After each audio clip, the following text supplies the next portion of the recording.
Hello, my lovely students. This is Riya Bhatia. A warm welcome on my YouTube channel Rank Up with Riya. आज हम NCERT की एक ऐसी कहानी पढ़ने वाले हैं जो सिर्फ एग्जाम के लिए ही नहीं बल्कि दिल को छू लेने वाली है। कभी कभी कुछ चीज़ें हमसे दूर हो जाती हैं लेकिन उनकी यादें कभी नहीं जाती। तो रेडी हो जाओ द एड्रेस की इमोशनल जर्नी के लिए, जहां हम चैप्टर को line by line exam oriented points, important themes और एक्सपेक्टेड क्वेश्चंस के साथ कवर करेंगे। नो रटिफिकेशन, नो कंफ्यूजन, सिर्फ smart preparation. So let's begin and rank up together guys.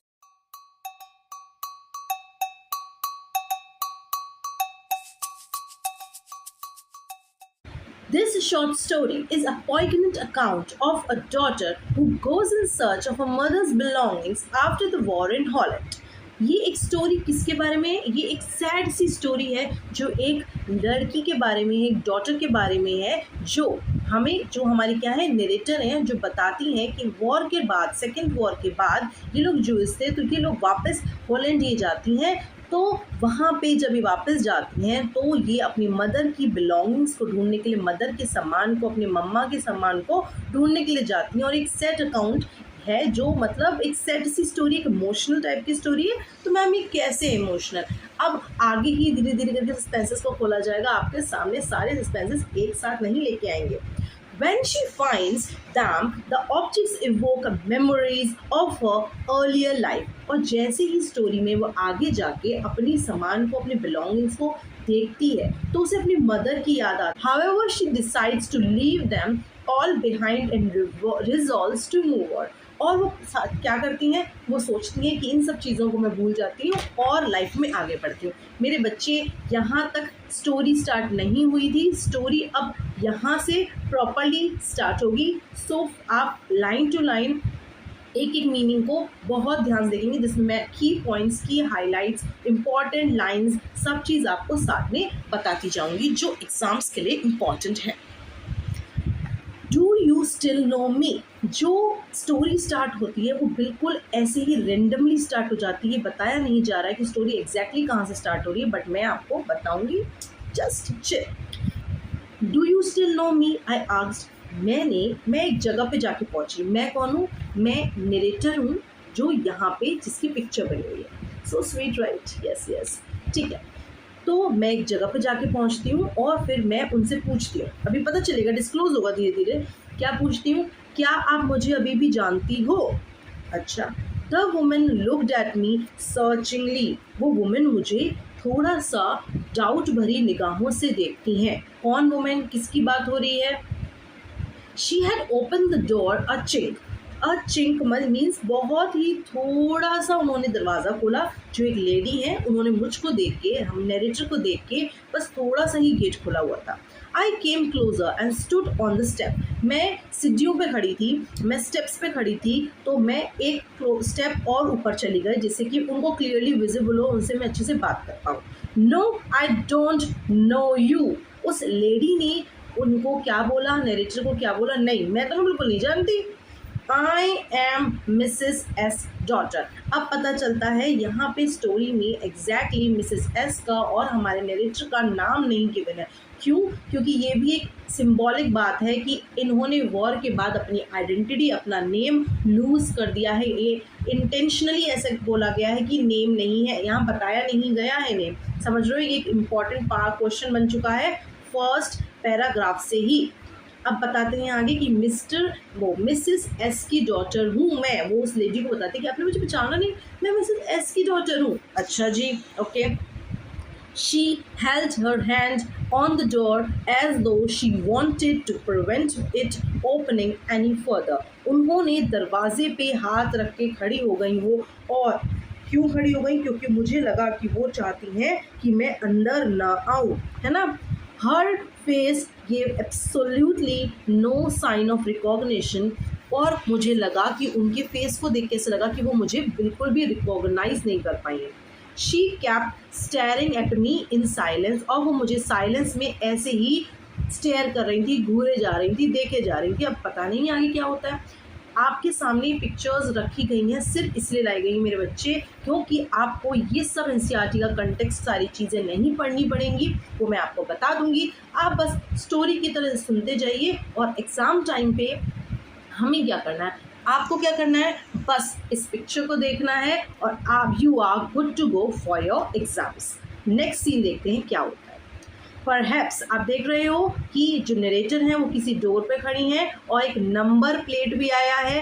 आप ये सब चीज़ों का सिंबल, क्या सिंबल है, इन सब चीज़ों का सब बताएंगे। Perhaps I was mistaken, I thought perhaps it isn't her. मुझे लगा कि अगर वो मुझे पहचान नहीं पा रहे हैं तो पक्की बात है कि मेरी ही कोई गलती है, हो सकता है मैं किसी और गलत जगह पे आई हूँ। चैप्टर का नाम ही है द एड्रेस, इसका मतलब किसी एड्रेस की बात हो रही है, किसी घर के एड्रेस की बात हो रही है, किसी जगह के बारे में बात हो रही है। और वो कहाँ किस चीज़ की बात हो रही है, वो उस एड्रेस की बात हो रही है जिस एड्रेस को विजिट करने के लिए हमारी नरेटर वहाँ पहुँची है। तो मैम उस एड्रेस का नाम क्या है, उस एड्रेस का वो जो एड्रेस है वो क्या है, नंबर 46 घर का नंबर है, ये किसी हाउस का नंबर है, मार्कोनी स्ट्रीट। ओके ठीक, आगे बढ़ते हैं।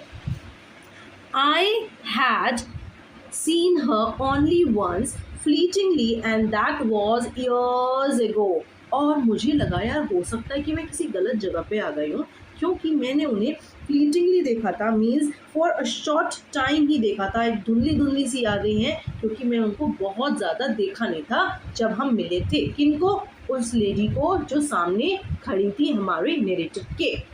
It was most probable that I had rung the wrong bell। मुझे लगा हो सकता है अगर ये मुझे पहचान नहीं पा रही हो तो मैंने कोई गलत बेल रंग कर दी हो। Okay. The woman let go of the door and stepped to the side। दरवाज़ा उस वुमेन ने थोड़ा सा खोला और वो साइड में खड़ी हो गई। She was wearing my mother's green knitted cardigan। उन्होंने मेरी मम्मी का ग्रीन कलर का निटेड बुना हुआ कार्डिगन पहना था। The wooden buttons rather pale from washing। और वो जो वुडन बटन्स हैं जो उस कार्डिगन पे लगे हुए हैं वो पेल हो गए हैं वॉश करने के बाद, रेगुलर वॉशिंग से वो कैसे पड़ गए हैं, थोड़े से पेल पड़ गए, इनका कलर थोड़ा सा फीका पड़ गया। की हाईलाइट्स देखेंगे मेरे बच्चे।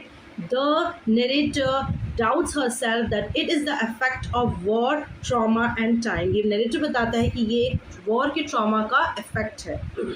She had seen Mrs. Darling only once, briefly, years before। The green knitted cardigan is the first symbol। It confirms identity instantly। बच्चे मेरे, आप सिर्फ पैराग्राफ पढ़ोगे, चैप्टर पढ़ोगे, उससे कोई फ़ायदा नहीं होता। आपको पता होना चाहिए कि उस पैराग्राफ से कौन कौन से क्वेश्चंस बन सकते हैं, उससे क्या क्या चीज़ें इंपॉर्टेंट है। इसीलिए मैं आपके लिए एनसीईआरटी के बाद यहाँ पे की हाईलाइट्स लेके आई हूँ हर चैप्टर के, जिससे कि आप लोगों को कोई भी प्रॉब्लम नहीं आए कि इस पैराग्राफ से इम्पॉर्टेंट क्या था, क्वेश्चन बन क्या सकता है, कि हाईलाइट्स क्या है, तो वो यहाँ पे आप लोगों को गिवन है। ठीक है, आगे बढ़ूँ। Yes ma'am, move to the next section guys.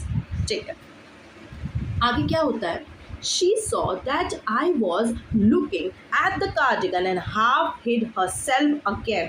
उसने ध्यान से देखा, वो जो लेडी थी उन्होंने गेट खोला था, उन्होंने ध्यान से देखा कि ये तो मेरी कार्डिगन को ही देखी जा रही है। ठीक है, तो वापस से वो गेट के पीछे जाके छुप गई।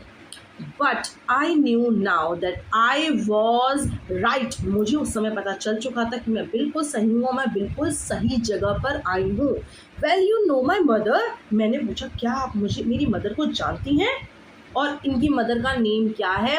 इनकी मदर का नेम है मिसेस एस। राइट, आपको इम्पॉर्टेंट वर्ड्स, इम्पॉर्टेंट कीवर्ड्स इस चैप्टर के मैं इतनी बार इस वीडियो में रिपीट करूंगी जिससे कि आपको वीडियो एंड होते होते वो चीज़ें रट जाएंगी। Have you come back said the woman. उस वुमन ने क्या बोला, तुम वापस आ गई। I thought that no one had come back. कि कहाँ से कम बैक की बात हो रही है। वॉर के बाद मुझे लगा, उस लेडी ने बोला, मुझे लगा कि कोई भी नहीं बचा, कोई भी वापस नहीं आया, तुम कैसे वापस आ गई। ओनली मी, सिर्फ मैं आई हूँ, हमारी नरेटर कहती हैं, ये हमारी नरेटर हैं जो कहती हैं कि सिर्फ मैं वापस आई हूँ। अ door open and close in a passage behind her, उनके पीछे जब ये दरवाज़ा खुला हुआ था तो इसके पीछे एक डोर खुला और वो बंद हो गया, मतलब खुला और बंद हो गया। अंदर कोई गेट होगा, अंदर कोई रूम होगा, तो उसमें जैसे ही रूम गेट खुला वो फिर वो बंद हो गया। A musty smell, musty smell mean जो सीलन की वजह से जो स्मेल आती है उस एरिया में, जो बहुत टाइम से किसी जगह पे वो बहुत जगह खुली नहीं है और उस पर बहुत ज़्यादा धूप नहीं पड़ी है, तो वो एक स्मेल, मगी सी स्मेल आती है, तो वैसी स्मेल आई पीछे जैसे वो गेट खुला और वो बंद हुआ। आगे बढ़ते हैं। अब इससे इम्पॉर्टेंट की हाईलाइट्स क्या हैं इस वाले पेज के।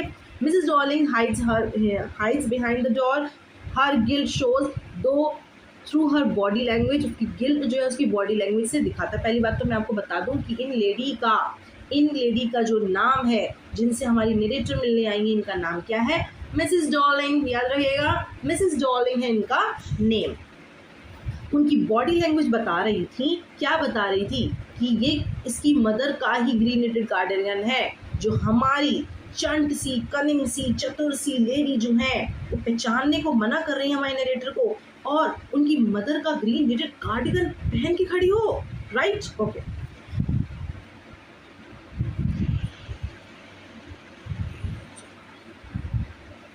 She assumed no one from the family would return. She expected to keep everything. क्या हुआ? बहुत सारा, हमने बताया था कि यहाँ पर हमारी नरेटर जो है अपनी मदर की बिलोंगिंग वापस लेने आई है। तो फर्स्ट बिलोंगिंग तो हमें देखी गई जो ग्रीन निटेड कार्डिगन था, है ना, तो वो सोच रही थी कि कोई वापस नहीं आएगा, इस सारा का सारा सामान मैं रख लूँगी, सारी बिलोंगिंग, सारी चीज़ें मैं रख लूँगी और फिर हमारे पास ही रहेगा सामान। कौन सोच रही थी? मिसेस डॉर्लिंग सोच रही थी, पर ऐसा कुछ नहीं हुआ। Only me, just 2 words that carry the weight of entire family loss.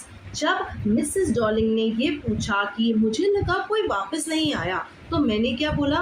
मैंने कहा सिर्फ मैं बची हूँ, ओनली मी। इस ओनली मी का मतलब है कि वो कितना वेट अपनी कैरी करके चल रही है अपने साथ कि सिर्फ मैं बची हूँ, बाकी सबकी डेथ हो चुकी है। एक सैड बात है ये, बहुत ज़्यादा। नेक्स्ट चीज़ पे जाते हैं। नेक्स्ट पार्ट क्या है? What happened? I regret I can not do anything for you. वो क्या बोलती हैं? अभी भी वो अंदर नहीं बुलाना चाह रही हैं। जब आप पहचान गए हो तब आप किसी को बुलाओगे, आपके घर कोई आया है तो उनको नहीं बुलाना चाह रही हैं। वो हमारी जो एकदम चंट सी लेडी हैं मिसेस डॉर्लिंग, वो क्या कहती हैं? I regret I can do anything for you. मुझे लगता है कि मैं आपके लिए कुछ नहीं कर सकती बेटा, I am so sorry. I came here specially on the train, I wanted to talk to you. क्या हमारी जो डायरेक्टर है वो क्या कहती हैं? मैं स्पेशली ट्रेन से आपके लिए यहाँ आई हूँ, आपसे मिलने के लिए यहाँ आई हूँ, मैं आपसे बात करना चाहती हूँ। It's not convenient for me now. मैं, वो वुमन क्या कहती है, मिसेस डॉर्लिंग क्या कहती है? मेरे लिए कन्वीनियंट नहीं है कि मैं अभी आपसे बात कर पाऊँ। आई कंट सी यू, मैं अभी आपको नहीं देख सकती, मुझे थोड़ा काम है, अनदर टाइम, बाद में आना बेटा, बाय बाय, ऐसे, ठीक है। She nodded and cautiously closed the door as though no one inside the house should be disturbed. और वो एकदम आराम से, धीरे से, cautiously डोर को क्लोज करती है जिससे कि कोई भी डिस्टर्ब ना हो, जो रूम के अंदर है किसी को पता ना चले कि कोई आया था। I stood where I was on the step, और मैं वैसे के वैसे खड़ी थी। बताओ, मेरे तो मुंह पे दरवाज़ा बंद हो गया, मुझे तो दिमाग ही खराब हो गया कि भाई मैं इनसे मिलने आई हूँ। अब क्या होता है? The curtain in the front of the bay window moved. अब मैं जहाँ खड़ी थी वहाँ पे पीछे जो था विंडो थी और उसका कर्टेन थोड़ा सा मूव किया। Someone stared at me and would then have asked what I wanted. अब जब विंडो का कर्टेन हटा तो मुझे दिखा कि पीछे कोई है, अंदर कोई है। उसने पूछा होगा कि कौन है ये और मुझे क्या चाहिए, ऐसा। Oh nothing, the woman would have said it was nothing. और उस वुमेन ने, मिसेस डॉर्लिंग ने ये बोला होगा, नहीं नहीं कुछ नहीं कुछ नहीं। और मैं ऐसा क्यों बोल पा रही हूँ कि मैं सिर्फ एक्सप्रेशन ही देख पा रही हूँ, मुझे आवाज़ सुनाई नहीं दे रही है। की हाईलाइट्स देखते हैं मेरे बच्चे। Mrs Darling shuts the door calmly, she is cold, calculating and not remorseful. बहुत ज़्यादा कोल्ड नेचर वाली लेडी थी ना, वही चीज़ बताई गई है। नॉट कन्वीनियंट, नॉट कन्वीनियंट का मतलब यहाँ पे जो वो लाइन आई है, वह जो 2 वर्ड्स आए हैं नॉट कन्वीनियंट, इसका मीनिंग क्या है? She treats the narrator like an unwanted visitor, कि ये ऐसे विजिटर की तरह ट्रीट करा है जो गलती से यहाँ पे आ गया है, उसकी नीड नहीं थी। She closes the door carefully so no one inside is disturbed hiding the belongings, और वो धीरे से क्लोज कर देती है डोर को, जिससे कि कोई भी पीछे जो अंदर है उसे पता न चले कि कौन आया था। Next, I looked at the name plate again. अब जब दरवाज़ा बंद हो चुका है, गेट बंद हो चुका है, तो मैंने वापस से नंबर प्लेट को देखा। डॉर्लिंग इट सेड, बड़ा बड़ा लिखा था Darling, in black letters on white enamel board पे ब्लैक कलर के बोल्ड लेटर्स से क्या लिखा था? Darling. On the jam, and on the jam, jam means क्या होता है? जो चौखट होती है ना, उसके ऊपर a bit higher the number 46, हमने पढ़ा था। उसका नाम क्या था एड्रेस का? उसका जगह का नाम, उस मैं आपको जगह का नाम बताइए, मार्कोनी स्ट्रीट, और नंबर क्या था? 46। Yes. As I walked slowly back to the station, I thought about my mother who had given me the address years ago. और ये एड्रेस हमारी नरेटर के पास आया कैसे? उन्हें कैसे पता चला ये एड्रेस? ये उनकी मदर जो है, जो हमारी नरेटर की मदर है, उन्होंने नरेटर को बताया था कि ये एड्रेस है बच्चे मेरे, याद रखना। It had been in the first half of the war, और ये वॉर के फर्स्ट हाफ की बात है कि मदर ने मुझे बताया था, और कैसे बताया था वो आगे सीन्स आ रहे हैं। I was home for a few days and it struck me immediately that something or other about the rooms had changed. ये क्वेश्चन बनता है कि कैसे फर्स्ट टाइम पता चला था मिसेस किसके बारे में? मिसेस डॉर्लिंग की एड्रेस के बारे में हमारी नरेटर को, कि मैं घर पे थी कुछ दिनों के लिए, and it struck me immediately something or other about the rooms had change, और मैंने देखा कि कुछ ना कुछ इस रूम में गड़बड़ है। हम किसी रूम में एंटर करते हैं और हमें कुछ चीज़ ऐसा लगता है कि नहीं, यहाँ से सेटिंग चेंज हुई है, यहाँ पे कुछ था, जो फ्रिज था वो गायब है, जो वॉल क्लॉक है वो गायब है, कुछ चीज़ें मिसिंग लगी, तो फिर मुझे कुछ अनइवन सा लगा, कुछ ऑड सा लगा। I missed various things. My mother was surprised. I should have noticed so quickly. कि मेरी इतनी जल्दी कैसे नोटिस कर लिया? मेरी मम्मी सरप्राइज हो गई। Then she told me about Mrs. Darling. तब उन्होंने मुझे मिसेस डॉर्लिंग के बारे में बताया। तब उन्होंने मिसेस डॉर्लिंग के बारे में बताया था। मैम इसका क्या मतलब है? देखते हैं आगे। अब इस पैराग्राफ में से क्या क्या इंपॉर्टेंट हाईलाइट्स हैं वो देख लेते हैं मेरे बच्चे। The narrator notices the number plate Darling, number 46, confirming the address. Story shifts into a flashback. एक flashback में जाती है कि narrator recalls कि पहली बार first half of the war में कब उनको बताया गया था मिसेस डॉर्लिंग के बारे में। She was visiting home briefly and immediately noticed objects were missing. और जैसे ही उसने देखा कि कुछ कुछ objects missing हैं, तो तब उन्हें पता चला कि मिसेस डॉर्लिंग जैसी कोई लेडी है जो आगे पता चलेगा कि वो क्या करती हैं, मिसेस डॉर्लिंग का काम क्या है, थोड़ी चालाक क्यों बोली गई, थोड़ी कनिंग क्यों बोली गई हैं। सीन 6 क्या कहता है? I had never heard of her but apparently she was an old acquaintance of my mother. मैंने अपनी लाइफ में कभी भी मिसेस डॉर्लिंग के बारे में नहीं सुना था, पर अब वो मेरी मदर की ओल्ड एक्वेंटेंस है, मतलब वो कोई पुरानी जान पहचान वाली हैं जो अब बहुत ज़्यादा हमें विजिट कर रही हैं। whom she hadn't seen for years, जो सालों से हमसे नहीं मिलने आई है। She had suddenly turned up and renewed their contact, और अब वो पता नहीं कहाँ से आई हैं और वो अपना पूरा कॉन्टैक्ट रिन्यू कर रही हैं, हमसे मिल रही हैं आके, पता नहीं ये क्यों आ रही हैं मिलने के लिए। Since then she had come regularly, और उसके बाद से वो रेगुलरली हमें विजिट करती है। Every time she leaves here takes something home with her, जब भी वो हमारे घर से बाहर जाती हैं हमें विजिट करने के बाद, तो कुछ ना कुछ सामान अपने साथ लेके चली जाती हैं। Said my mother, ये सब मुझे किसने बताया? मेरी मदर ने। पहली बार मेरी मदर ने मुझे बताया कि मिसेस डॉर्लिंग क्यों हैं, कहाँ से आती हैं, कौन सी हैं लेडी हैं, और उनका काम क्या है, रोल क्या है अभी इन लोग की लाइफ में।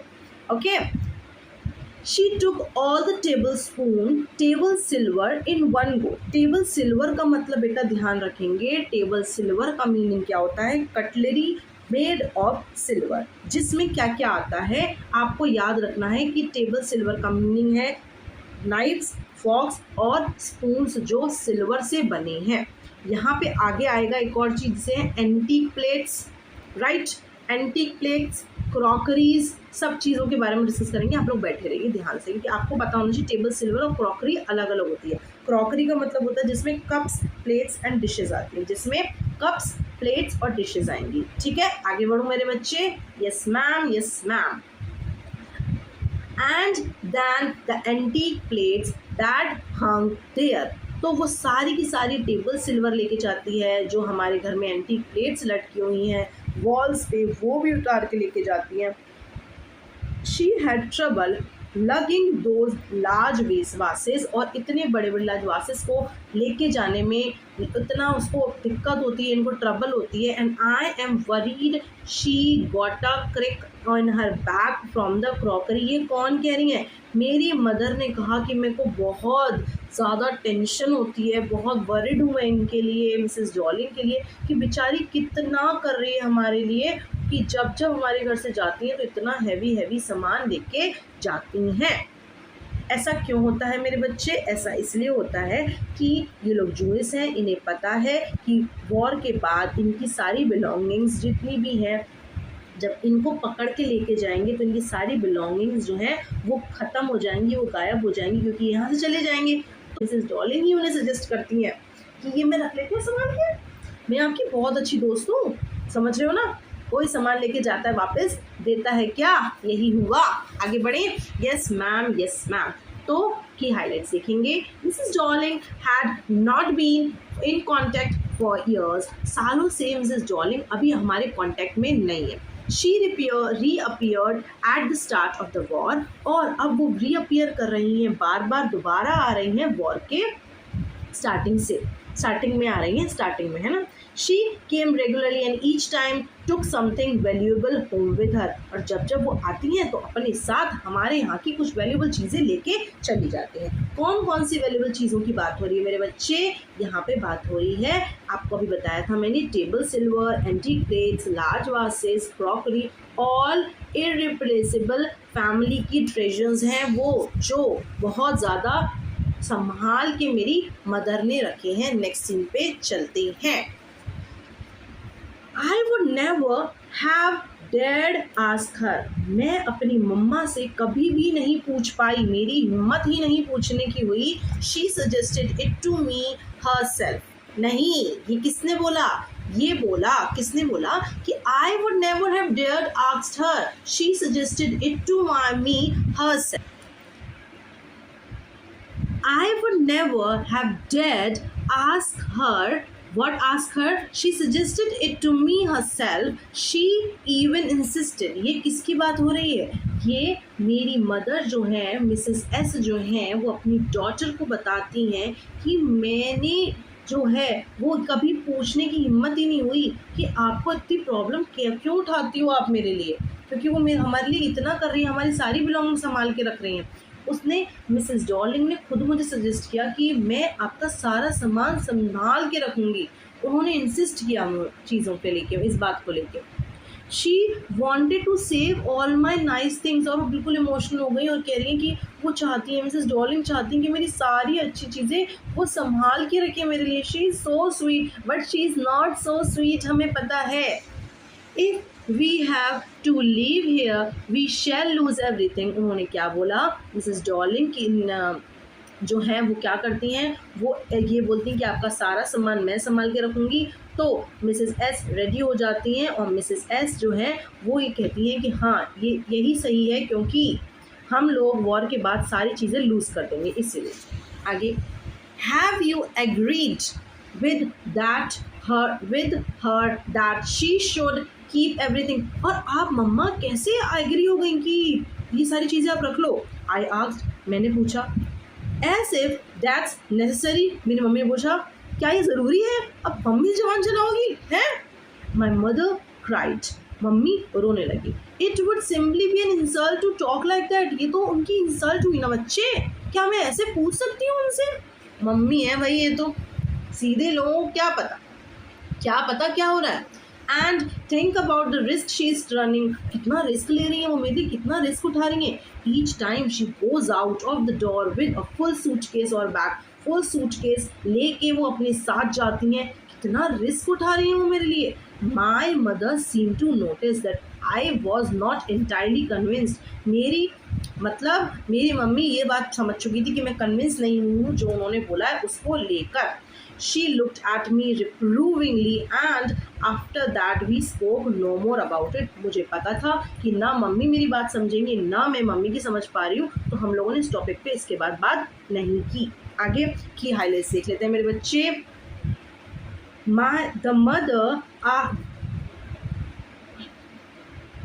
The mother never asked Darling. Darling herself suggested and insisted on taking things. मेरी मम्मी ने कभी नहीं बोला था ये बात कि आप मेरा सामान संभाल के रखना. सिर्फ किसने बोला था? मिसेस डॉलिंग ने कहा था, सजेस्ट किया था अपने आप ही कि मैं संभाल के रखूँगी आपका सामान. The mother feels it would be an insult. Mummy को क्या लगा कि ये क्या है, एक इंसल्ट होगा उनसे पूछना. मेरी मम्मी पूरी तरह से मिसेस डॉलिंग पे ट्रस्ट करती थी. मिसेस डॉलिंग पे पूरी तरह से ट्रस्ट करती थी. The mother is grateful for the risk Darling is supposedly running. कि मम्मी बहुत ज़्यादा वो थी, टेंशन में आ गई थी, बहुत ज़्यादा इमोशनल हो गई थी कि देखो भाई सोचो कितना रिस्क उठा रही हैं हर बार जब वो यहाँ से जाती हैं. तो नेक्स्ट पार्ट पे आ जाते हैं. Okay.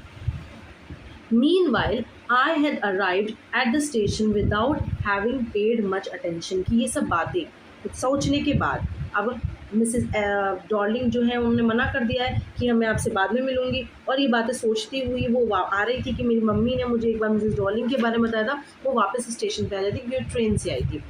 Without having paid much attention to the things on the way, I was walking. मैं बस वॉक कर रही थी, चल रही थी. In familiar places again for the first time since the war. और वो सारी familiar places थी, वो सारी ऐसी रास्ते थे जो पहले हम लोग विजिट कर चुके थे और मुझे वो बिल्कुल भी देखना पसंद नहीं था. क्यों नहीं पसंद था? क्योंकि वो सारी चीज़ें मुझे मेरी मम्मा की याद दिला रही हैं, उनकी मेमोरीज़ को रिकॉल कर रही हैं. I didn't want to upset my mother with the sight of the streets and houses full of memories. और मैं अपने आप को अपसेट नहीं करना चाहती वो सारी रास्तों को दोबारा देख के जिससे कि क्या हो मैं वापस से वरिड हो जाऊँ, वापस सारी मेमोरीज प्रीशियस टाइम की मेरे को रिकॉल हो जाए. In the train back, I saw Mrs. Darling in front of me again. और मैंने अपने सामने क्या देखा? मिसेस डॉलिंग को दोबारा देखा. कैसे देखा देखते हैं. That day, after the day my mother had told me about that. वो इसी सब बारे में सोच रही है कि मेरी मम्मी ने मुझे बताया था मिसेस डॉलिंग के बारे में, और उसके बाद उसके ही बताने के नेक्स्ट डे ही मिसेस डॉलिंग हमारे घर आ गई थी. ये सब फ्लैशबैक चल रहा है. ओके. क्यों? क्योंकि जब रास्ते में वापस जा रही है, ट्रेन से स्टेशन आई, सब उसके बाद ट्रेन में घर की तरफ जाएगी, तो ये सब बातें वो अकेली है, वो सोच रही है. I had got up late and coming downstairs I saw my mother about to see someone. The woman with broad back. याद रखेंगे उस woman का broad back था. जैसे ही स्टेयर्स से उतर के आई, मैं अपने घर पे थी, मैंने देखा कि मेरी मम्मी किसी को देखने के लिए आई हैं, नीचे आई है. ठीक है. सॉ समवन आउट मीन्स वो जा रही है और मम्मी उसे सी ऑफ कर रही है, ऐसा. ओके माय डियर स्टूडेंट्स, यहीं पर हम पार्ट 1 को एंड करते हैं. आज हमने देखा कि कैसे नरेटर सालों बाद मार्कोनी स्ट्रीट नंबर 46 पहुंचती हैं और मिसेस डॉलिंग के सामने खड़ी होती हैं. लेकिन सवाल अभी भी बाकी है, क्या मिसेस डॉलिंग नरेटर को पहचानने से इनकार करती हैं? माँ के सारे बिलोंगिंग्स का आखिर क्या हुआ? और जब नरेटर उन चीज़ों को दोबारा देखेगी तो क्या वो उन्हें वापस देना चाहेगी? इन सब सवालों के जवाब मिलेंगे पार्ट 2 में, जहां स्टोरी और भी इमोशनल और इंटरेस्टिंग होने वाली है. अगर वीडियो हेल्पफुल लगी हो तो ज़रूर लाइक करिए, अपने फ्रेंड्स के साथ शेयर करिए और चैनल को सब्सक्राइब करना बिल्कुल मत भूलिए. मैं हूँ रिया भाटिया, आप देख रहे हैं rank up with Riya. See you guys in the part 2. Until then, keep learning, keep growing, and let's rank up together, my dear champion.